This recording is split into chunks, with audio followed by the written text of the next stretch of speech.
থেকে 3 মিনিটের একটি ছোট গল্প শুনে যাবেন, আশা করি ভালো লাগবে। একটি ছেলে খুবই সাদাসিধা ছিল। সে একটি দোকানে চাকরি করত। ছেলেটির বেতন ছিল মাত্র 5,000 টাকা। ছেলেটির দোকানের সামনে দিয়ে প্রতিদিন একটি মেয়ে স্কুলে যেত। মেয়েটি প্রতিদিন বোরকা পরে যেত, কিন্তু প্রায়ই মুখটা খোলা থাকতো। একদিন হঠাৎ করে ছেলেটির নজর পড়লো মেয়েটির দিকে। এভাবে বেশ কয়েকদিন যাবার পর মেয়েটি বুঝতে পারলো ছেলেটি তাকে লক্ষ্য করে। মেয়েটিও বাঁকা চোখে ছেলেটির দিকে তাকাতে শুরু করলো। ছেলেটি মেয়ের চলাফেরা দেখে মুগ্ধ হলো। আফসোস করতে লাগলো, ইস, যদি আমিও আজ পড়াশোনা করতে পারতাম, তাহলে সাহস করে মেয়েটির সাথে কথা বলতে পারতাম। মেয়েটি বুঝতে পারলো ছেলেটি তাকে ভীষণ পছন্দ করে। তাই একদিন মেয়েটি ছেলেটির দোকানের পাশে দাঁড়িয়ে রইল।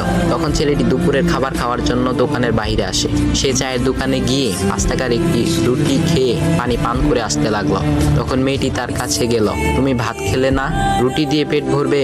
তখন ছেলেটি মেয়েটিকে দেখে অবাক হয়ে গেল। তখন ছেলেটি বলল, আমি ভাত খেলে আমার মা, বাবা আর ছোট বোনকে কি খাওয়াবো? মেয়েটি শিক্ষিত, তাই অল্পতেই বুঝে গেল। সে হাত ধরে বলতে লাগলো, তাহলে তুমি যে আমাকে পছন্দ করো, আমাকে কি খাওয়াবে? তখন ছেলেটি বলল, আমি তো তোমাকে আপন করে পাওয়ার জন্য দেখি না, কারণ সে যোগ্যতা আমার নেই। তবে এটা সত্যি যে তোমাকে দেখলে আমার খুব ভালো লাগে, তাই দেখি। মেয়েটি ছেলেটির কথা শুনে চোখের পানি ধরে রাখতে পারলো না। সে বুঝে গেল ছেলেটির চরিত্র ও ভাবনা অনেক সুন্দর। সেদিন মেয়েটি চলে গেল। বাসায় গিয়ে রাত্রিবেলা মেয়েটি অসুস্থ হয়ে পড়লো। পরে তাকে ডাক্তারের কাছে নিয়ে আসা হলো। বলা হলো মেয়েটার 2টি কিডনি নষ্ট হয়ে গেছে। তখন মেয়ের বাবা ফোন করলো তার বন্ধুর ছেলেকে, যার সাথে বিয়ে দেওয়ার জন্য সে পাগল। কিন্তু মেয়েটি তার বাবার পছন্দের ছেলেকে বিয়ে করতে রাজি না, কারণ সে ছেলেটি টাকা থাকলেও কি হবে, তার চরিত্র খারাপ, সে লোভী। এদিকে মেয়েটির কোনো লোভ ছিল না। যাই হোক, হবু জামাই আসার পর তাকে সব খুলে বলল, তোমার থেকে একটি কিডনি খুলে আমার মেয়েকে দাও। তুমি তো বলছো আমার মেয়েকে তুমি অনেক ভালোবাসো, তাকে পেলে তুমি ভালো হয়ে যাবে, তাহলে আজ পরীক্ষা দাও। তখন ছেলেটি বলল, আমি আপনার রোগা মেয়েকে বিয়ে করতে পারবো না, আমার কি সুস্থ মেয়ের অভাব নাকি? এ বলে সে চলে গেল। বাবা তখন কেঁদে কেঁদে মেয়ের কাছে সব খুলে বলল। মেয়েটি বলল, বাবা তুমি কেঁদো না, একটা পথ এখনো আছে, আমাদের সামনে মোড়ে বড় একটা দোকান আছে না, তুমি সেখানে যাও। সেখানে যে তাইয়ুব নামের একটা ছেলে আছে, তাকে নিয়ে আসো, আমার কথা বলো।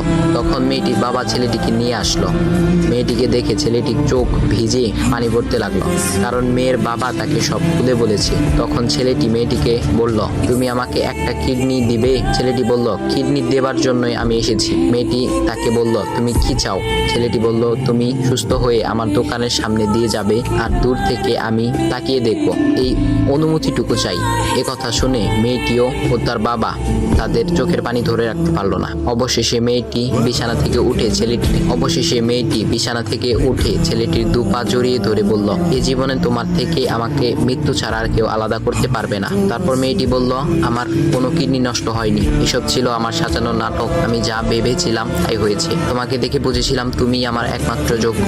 এখন ভাই, তোমাদের এত সুন্দর একটা গল্প শোনালাম, কিপটামি না করে ভিডিওতে লাইক দাও আর একটা কমেন্ট করো।